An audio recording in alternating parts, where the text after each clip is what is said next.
Now, this talk started off as life lessons from Portugal. It could be rechristened, why am I staying in the UK?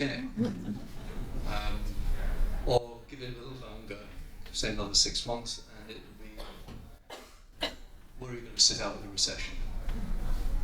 I did have a wealth management business of my own for 50 years in London.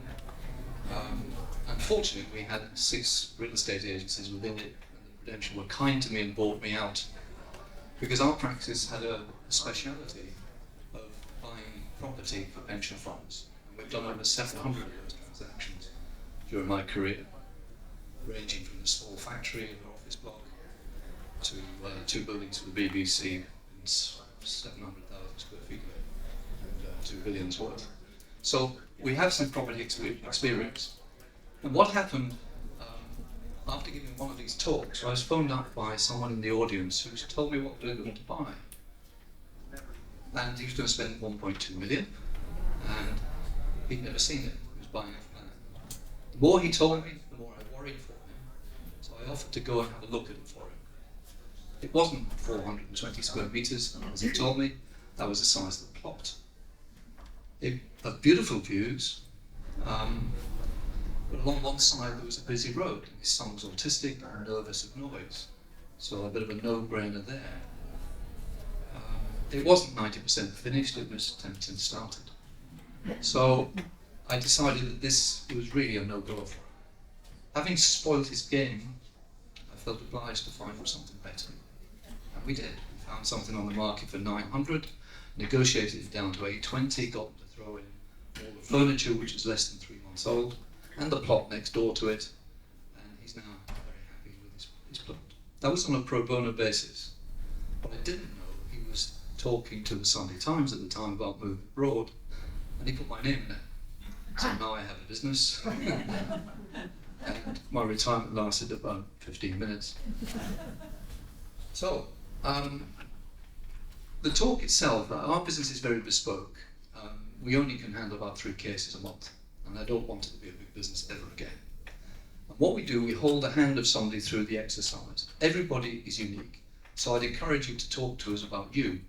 Understand that later we can do the one-on-one Q&A for you.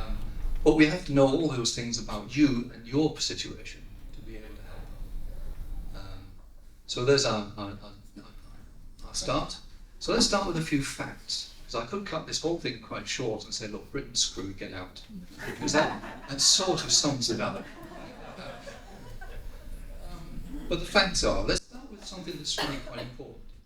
What I found in the wealth management business over 50 years was people underestimate how long they're going to live. They tell themselves they're going to die based on some distant relative who died unexpectedly too early. And in fact, the reality is you've got a 50% chance. These are all people aged 65. You've got a 50% chance of getting to 85 to 92. 50% chance. A 25% chance of getting to 97. My cash flow plan runs out at age 104 and I'm only 76. So, and that was my challenge to my wife. My new wife of 8 years. We've got 300 months left, what are we going to do with it? That's the challenge. So be realistic about how long it's going to last. Because it's not only just about longevity, it's about the quality of your life. And I believe that a healthy diet, a healthy exercise, healthy food, and some sunshine actually makes you last a lot better, and a better quality of life for longer. I don't know what price you put on that. So, we're planning for 420 months or more, in most instances. So we've got to get it right. Of course, there are other people who have been sitting around for some time procrastinating away, rather like the frog who's not noticing the hot water boiling up round him. The only person, what we should be thinking about is the climate, the cost of living.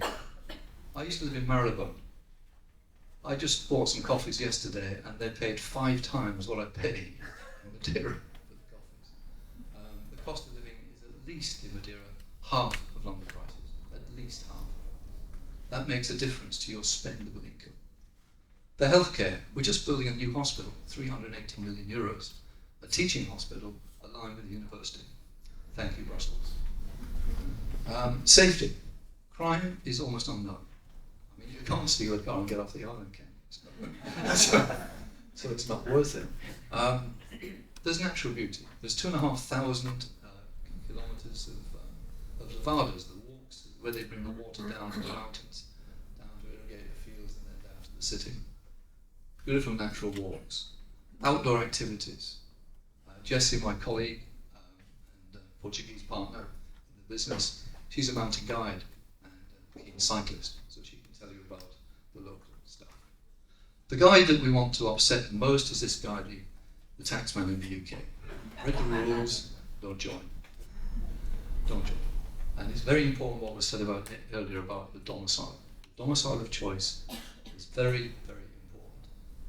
I've just instructed barristers in the tax chambers we used to deal with in London to write as a proper paper on how we can more certainly make sure your domicile of choice is well documented. I could go on about the economics, I won't bother too much. The first thing you need to notice is that in 2016, look what happened to the currency, down to 134, down to a more stable 115 today. With the indebtedness Britain's got, I was a director of a hedge fund for a while, and the economist I still keep in touch with, every time I talk to him about Britain, I want to cut my throat. So it does worry me. But the currency is a concern. RPI, look at what happened in the last few years. That's the reality. And RPI was 8.6% 2 days ago when they announced the figures.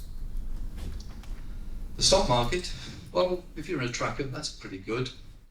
The charges will take up the dividends, and the market has been particularly flat. 0.4% a year compound. Not great performance, is it? So worrying about the next dip in the market because it's still overpriced. Cost of living, quality of life. It's been down for the last 3 years in Britain, and it's forecast to go on another 2 years. When I was dealing with inflation in the 20-odd% level, in the 70s. That period of high inflation lasted for 7 years. It's not going to halve by Christmas. That's nonsense, and it won't happen. Tax. Do you know the top 1% pay 1/3 of all income tax? 1.2 million people came to Britain last year to live, and 550,000 left. Do you think it was the rich people who left, or the poor people who left? If that rich people are all leaving, that tax burden is going to move down the scale, and you'll enjoy paying the bill with everybody else. So do be careful. When you're moving, don't assume that buying a house in Portugal is the same as buying a house here. It's not. You have to get your mind trained to act like a native and to get the best possible advice you can get. And you'll hear from the next speaker how best to do that. We charge 1% of the purchase price of the house as our fee for 2 reasons. One, nobody's going to be stupid enough to undercut us. And secondly, we've got a relatively low target to beat to deliver value. We generally save you between 3 and 5 times what we cost you by just holding a hand through the process and eliminating risk from the transaction. Typically, we will find a property, maybe we find 40 that fit the criteria, narrow it down to 10. Generally speaking, people buy one of those 10. It's about 80% success on the 50 cases we've dealt with in the last 2 years. If in fact we don't get it right, repeat till we do get it right. Very simple. It's all bespoke.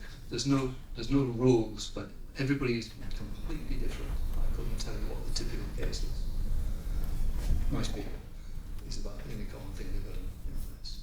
So visit the stand and we can tell you how it fits with your criteria.